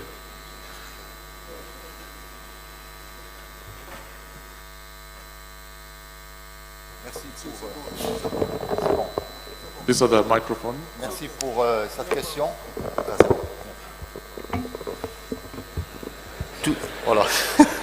Tout d'abord, je tiens à remercier son Excellence, Monsieur le Président de la République du Sénégal, d'avoir honoré l'institution que je représente en m'invitant à ce premier forum. Et je tiens à féliciter le gouvernement et la PIX pour la qualité de l'organisation et la charge de l'accueil depuis l'arrivée de notre délégation hier à Dakar. Et pour répondre à votre question, nous sommes un opérateur bancaire africain. Nous avons démarré nos activités au Maroc il y a 120 ans de cela et nous avons opté pour un développement panafricain sous l'impulsion et la vision de Sa Majesté le Roi Mohamed VI, qui est un grand défenseur, comme ses frères, le président Macky Sall et le président Alassane Ouattara, pour une intégration et une coopération sud-sud de plus en plus importante. Et si nous sommes là au Sénégal, c'est pour accompagner le secteur privé, les investisseurs que vous êtes ici présents dans la dynamique que connaît le Sénégal aujourd'hui au quotidien, et certainement nous y reviendrons. Donc nous opérons dans le cadre de l'activité bancaire au service de l'économie sénégalaise et des citoyens sénégalais. Okay, thank you very much. Let's give him a round of applause as well. And then, very briefly, before I come back to Mr. Birel, I want to hear from Suhail Albana. What project are you doing in Senegal at the moment? First of all, I would like to thank Mr. President Macky Sall and the Vice President of Côte d'Ivoire and distinguished guests and panelists. DP World, we are here over 10 years now. We are operating the container terminal in Dakar. Our project for the next project actually is developing in Dayan Port with the government of Senegal. And this project will cost around $1 billion, phase one. $1 billion? Yes, sir. In Senegal? In Senegal, yes. Okay. And DP World basically is a logistic and supply chain provider where we are providing end-to-end solution in supply chain. And over here, I mean, our plan is to provide, beside managing and developing a port, is also developing an economic zone with the government of Senegal in Dayan, and also providing logistic ICDs and warehouses across the country, right, so that we can facilitate trade across the country and intra-region. A lot of big things happening in Senegal. Back to you, Mr. Birel, if we may. What is your experience in Senegal? How have you managed to create collaboration with Mauritania? And what can you teach us about regional collaboration? Yeah, great question, thank you. I'm not sure I can teach. There are some very distinguished guests here who have lots of experience. All I can talk about is our experience investing in Mauritania and Senegal, because our big field that we are developing is a cross-border field. It is absolutely on the border, and both countries are heavily involved. And we are investing, of course, with our partners, Petrosen, with MSH in Mauritania, and with Cosmos. We've been here about 6 years since we started investing. We've invested over $5 billion in Senegal and Mauritania in that time, and we continue to invest, and we have investment plans that go on for many decades here in this part of the world. So we have some very ambitious plans. So what does it take? It takes confidence in the host government. When we launch multi-billion-dollar investments, it's so important that we have confidence in the stability, in the openness, in the willingness to solve problems in a win-win way. Because in big investments, it is not always plain sailing. It's not always smooth.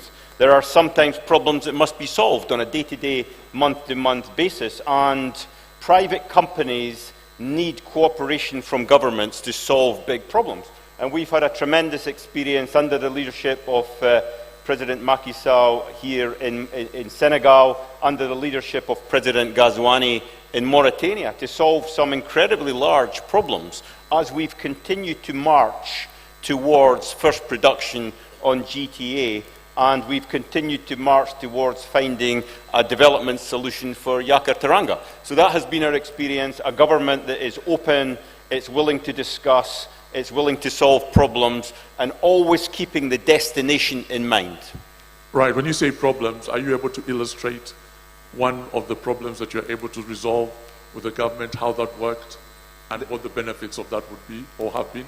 There have been many issues that we've solved together. How to develop a world-scale floating production system during COVID, and how the time when we had to collaborate with the government. We were building the huge concrete caissons that were required to build an artificial harbour offshore during COVID. We had to agree with the government how we managed the workforce. We had thousands and thousands of employees in the yards here in Dakar when COVID hit. How did we manage them? How did we prevent the infection spreading? How did we make sure we continued to march forward with the project whilst looking after the welfare of the workers who were mostly citizens of Senegal. That was one big problem, and I'm pleased to say we did manage to move forward, and we did manage to finish that part of the project in the yards in the port of Dakar. And we now have 24 huge concrete caissons offshore successfully installed as an artificial harbour ready for the floating LNG vessel to arrive later this year. Let's give him a round of applause, ladies and gentlemen. Thank you. Nous avons également au sein de ce panel Monsieur Beidi Agne, qui est le président du Conseil national du patronat, le CNP, et c'est bien le secteur privé qui a un rôle majeur pour la création d'emplois, mais aussi pour dynamiser de nombreux secteurs ici au Sénégal et à travers le continent africain. On parle ici d'intégration régionale. Monsieur Beidi Agne, comment vous vous positionnez pour justement favoriser les afro-champions dans leur développement transfrontalier? Comment les Sénégalais aussi peuvent s'imposer et dépasser les frontières pour séduire davantage le monde? Je vous remercie, Gara, pour votre question. Je n'ai pas trop apprécié la question qui était destinée au président de la République, parce que vous vous mettez après, mais nous, on a tellement d'autres choses, d'importantes choses à continuer à faire avant qu'il ne parte. Il y a beaucoup de contraintes sur... nous avions évoqué le positionnement du Sénégal et de Dakar comme étant une ville attractive, sur tout ce que nous avions fait, sur les réformes, sur les investissements, sur tout ça. Mais il demeure néanmoins qu'il y a encore des contraintes à lever. C'est en ça, Monsieur le Président, ne parlez pas d'après, vous avez encore énormément de choses à faire. Donc, à lever les contraintes que nous avions, il en a parlé lui-même sur la fiscalité, sur des réglementations très contraignantes, sur beaucoup de choses qu'il faut, à mon sens, continuer à améliorer pour rendre notre environnement encore beaucoup plus attractif. Maintenant, bien sûr, nous sommes et nous faisons partie de l'UEMOA et de la CEDEAO, le vice-président l'a indiqué. Au niveau de l'UEMOA, nous avons l'élaboration d'une initiative régionale pour l'amélioration déjà du climat des affaires de l'UEMOA. Donc ça concerne tout le monde. Et ça, nous y sommes absolument impliqués. Au niveau de la CEDEAO aussi, nous faisons partie prenante d'un grand groupe qui est la CEDEAO, où nous sommes en concertation permanente avec les différents secteurs privés et de l'UEMOA et de la CEDEAO pour améliorer davantage notre environnement, pour faire non seulement que, je disais tout à l'heure, qu'il y a d'autres places africaines qui se positionnent pour l'investissement, que nous ne sommes pas en compétition, c'est vraiment de la complémentarité et c'est ce que nous voulons mettre en avant. Merci. Merci. Alors, une autre question pour Monsieur Mohamed El Kettani, qui lui est président, directeur général de la banque à Tijari Wafa. Ici, la question est peut-être de savoir comment les banques se positionnent pour accompagner le financement de nombreuses infrastructures, le financement aussi pour favoriser l'intégration régionale réussie. Son Excellence le Président Macky Sall et Son Excellence le Vice-président de la République de la Côte d'Ivoire l'ont si bien dit, c'est que les besoins sont gigantesques. Et toutes les initiatives sont les bienvenues pour combler les déficits en infrastructure au niveau du continent africain. Tous les pays aujourd'hui ont des besoins énormes dans les différentes infrastructures. Et nous, en tant que banque commerciale, on vient compléter le dispositif de mobilisation de l'épargne. Notre rôle, c'est de transformer l'épargne collectée en local dans le financement des investissements et, entre autres, participer dans la syndication des prêts au profit des grands projets d'infrastructure. Et aux côtés des banques multilatérales, mais aussi aux côtés d'investisseurs institutionnels. Et je rejoins ce qu'a dit le président Macky Sall tout à l'heure. Sincèrement, le secteur privé n'aurait pas trouvé un meilleur défenseur que lui, parce que quand je l'ai écouté tout à l'heure, il a tout dit. Il a vraiment tout dit pour faciliter la croissance et créer l'émulation au niveau du développement du secteur privé. Et ça, je crois, il faut qu'on arrive moyennant les entreprises africaines, les champions africains, les banques panafricaines africaines, les fonds souverains africains, les institutions de financement et les institutions aussi de pension, de compagnies d'assurance, à mobiliser une force de proposition, mais aussi une force de pression à l'échelle internationale pour que nous puissions impacter la perception du risque africain. Et moi, sincèrement, de par mon expérience, je fais le métier de la banque en Afrique depuis 40 ans, dans toute la clientèle internationale qui a investi dans nos pays, notamment au Sénégal, notamment en Côte d'Ivoire, je ne connais pas dans le portefeuille de la banque et sur des décennies des investisseurs internationaux qui ont perdu de l'argent en Afrique, alors qu'ils l'ont perdu ailleurs, en dehors de l'Afrique. Et nous n'arrivons pas à mobiliser l'épargne en devise internationale à des conditions compétitives. Et ça, c'est l'une des vraies problématiques majeures qui freinent l'accélération du développement. Et je tiens à saluer sincèrement l'initiative d'Africa 55 qui vient de boucler, il y a 48 heures de cela, un fonds d'accélération de l'infrastructure qui a mobilisé 17 institutionnels africains. Et l'Afrique, comme ça a été rappelé par son Excellence président et son Excellence le vice-président tout à l'heure, l'Afrique doit faire confiance à l'Afrique. Et Sa Majesté le Roi, aussi du Maroc, n'a cessé de le répéter. Les Africains doivent compter sur leurs propres capacités et leurs propres ressources. Et c'est pour cela que moi j'estime que ce genre de forum qui a été initié par la présidence au Sénégal facilite le dialogue entre le secteur public, le secteur privé, les ONG, les partenaires internationaux, pour que nous puissions construire de nouvelles approches innovantes pour permettre de mobiliser de l'épargne, et de l'épargne locale, et de l'épargne internationale, et accélérer ce déficit, le financement de ce déficit en infrastructure, qui est vital parce qu'on ne peut pas industrialiser l'Afrique sans des routes, sans des entrepôts logistiques, sans des zones économiques spéciales, sans des centrales électriques, sans numérique, et tout ça nécessite des fonds. Et ça, je peux vous dire que les banques panafricaines sont conscientes de ces enjeux. Elles travaillent au quotidien pour accompagner justement cette dynamique.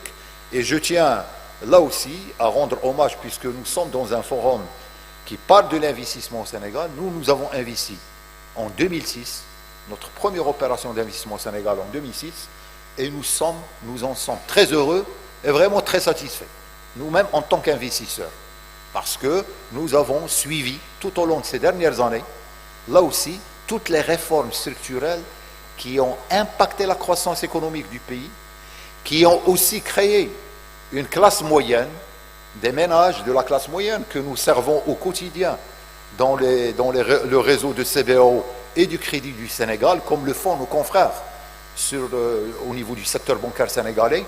Nous voyons naître cette classe moyenne, cette jeunesse aujourd'hui qui intervient soit dans le secteur public, soit dans le secteur privé, mais nous essayons aussi, parce que le salariat ne va pas résoudre le problème de l'emploi des jeunes, nous essayons aussi en tant que banque, et nous avons une responsabilité, c'est comment assister, accompagner les jeunes porteurs de projets à réaliser leurs rêves.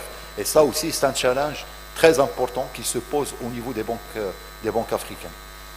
Merci, Monsieur El Kettani. And thank you very much for listening ever so patiently. Olivier Bouyoya from the IFC. The IFC is the private sector arm of the World Bank. Is that correct? That's a good summary of what you do.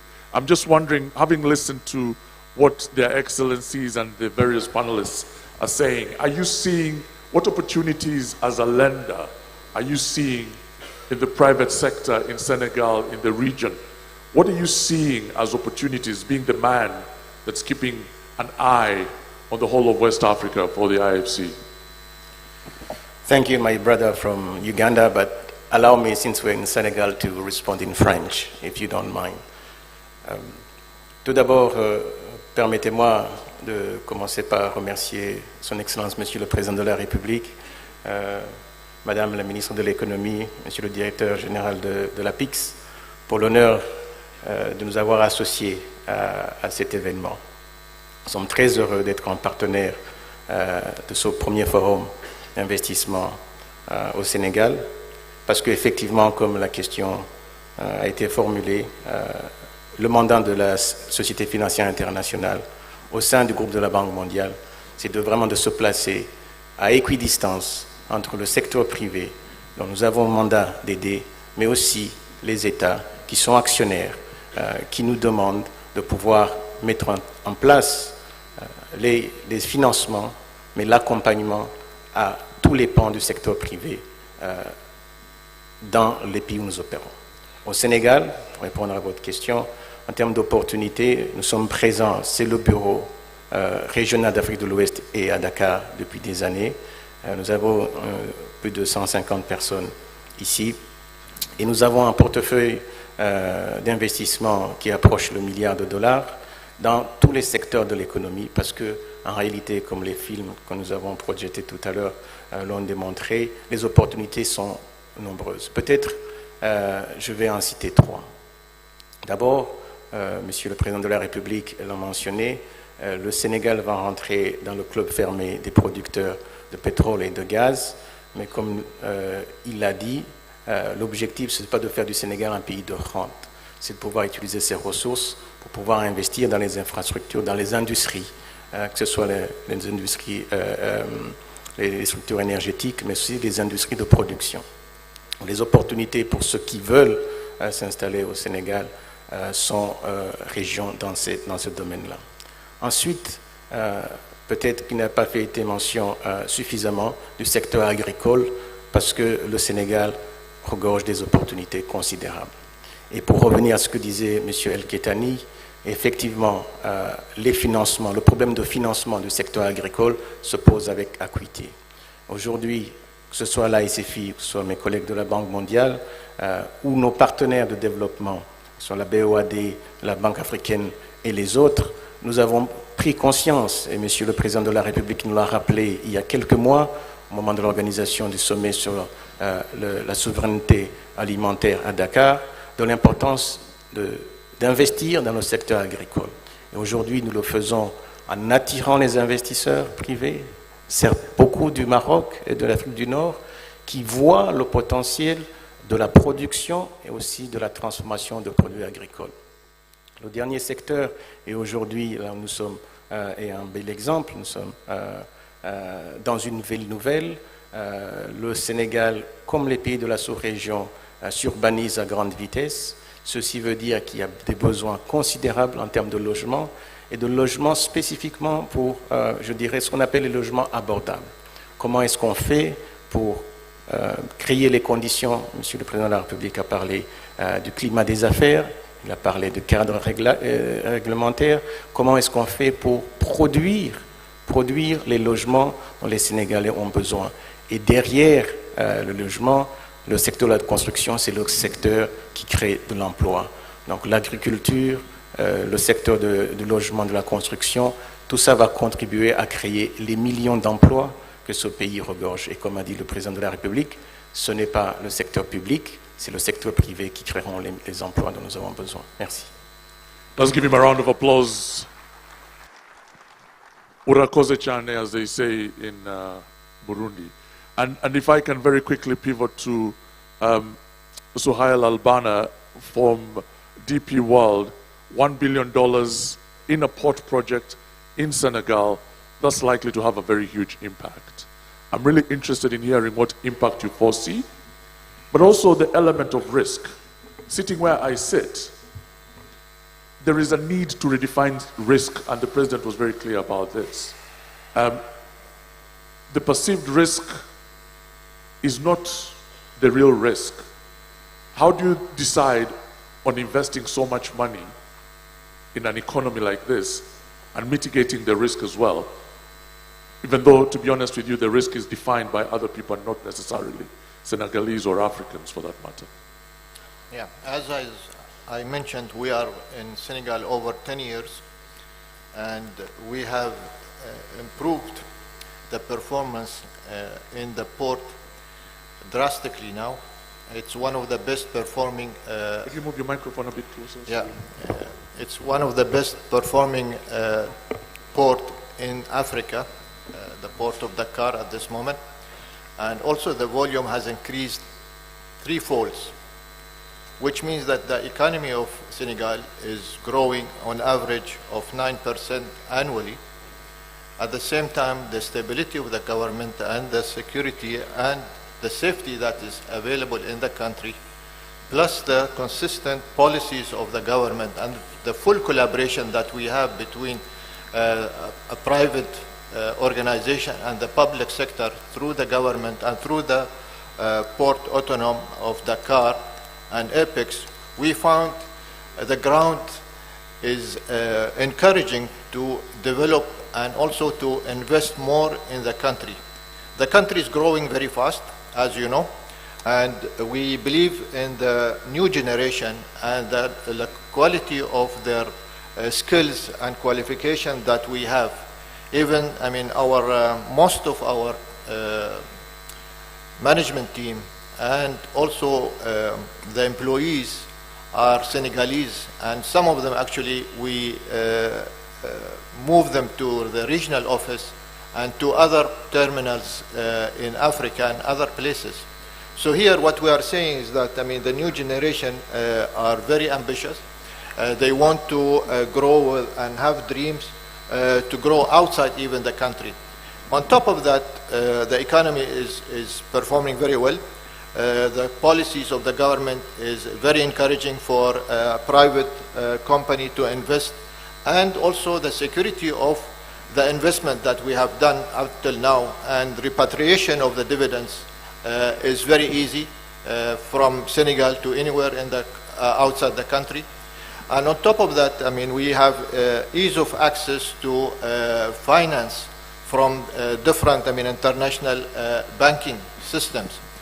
So all over, what we see is that Senegal also is a major hub for the west of Africa, and that's why we decided to develop a major port and economic zone in Senegal to fulfill and service the whole Western Africa region.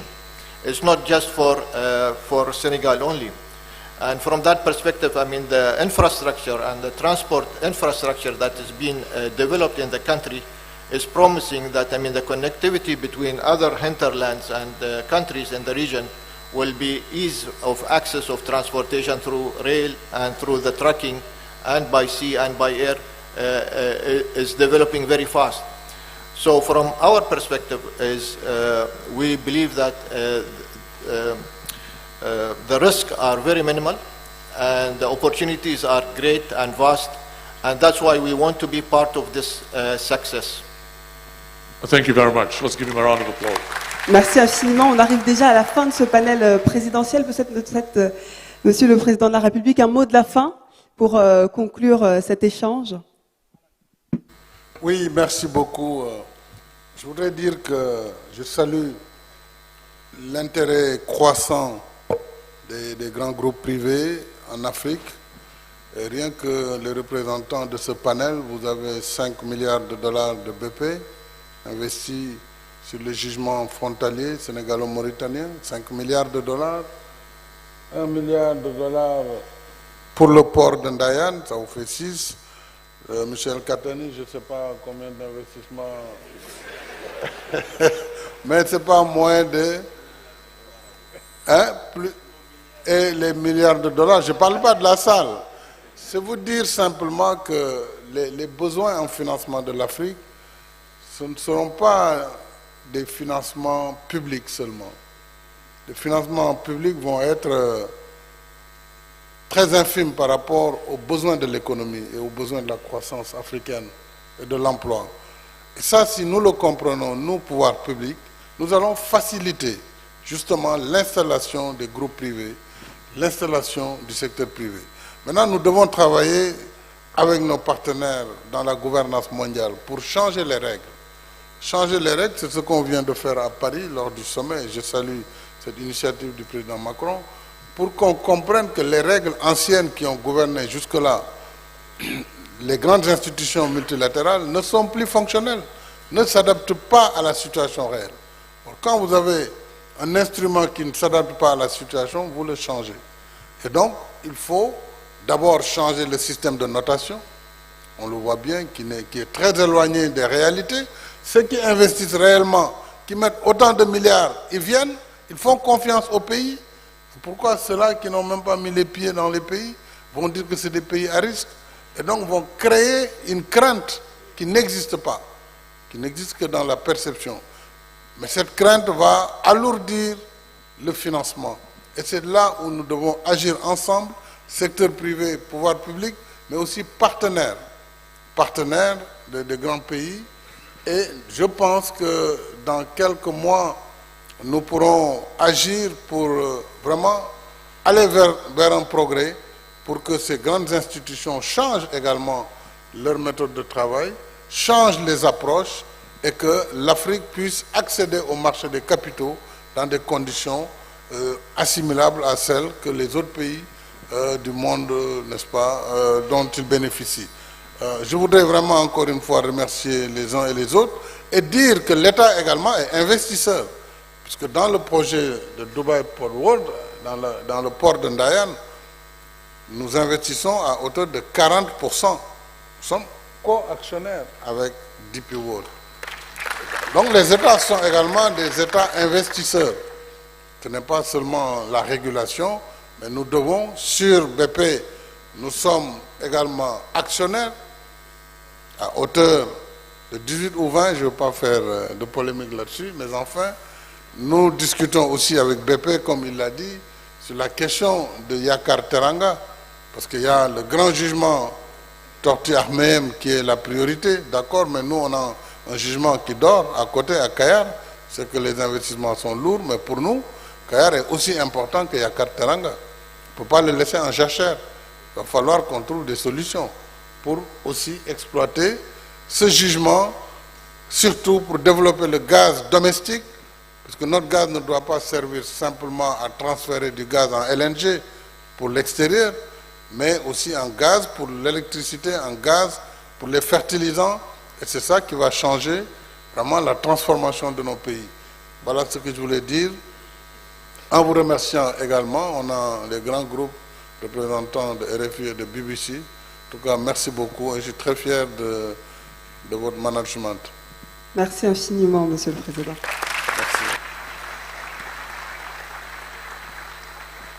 J'invite l'ensemble de la salle à rester en place afin de permettre au chef de l'État de se retirer. Excellence, merci infiniment de nous avoir permis de mener ce débat présidentiel.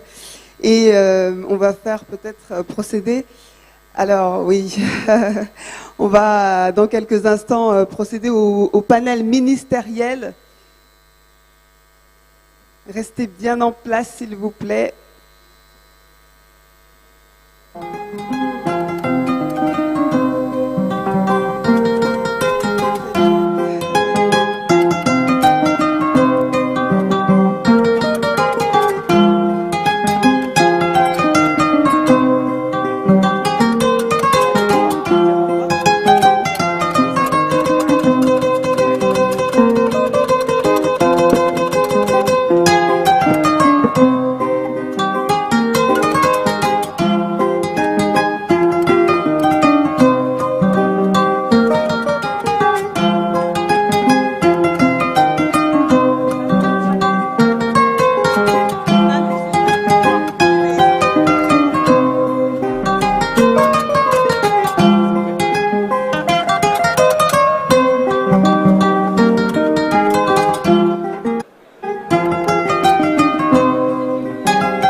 En salle, le chef de l'État va aller visiter les stands au niveau du centre d'exposition avant de continuer ses audiences en marge du forum, toujours au CICAD. Merci beaucoup, merci. Les panels ministériels vont démarrer dans quelques instants. Merci.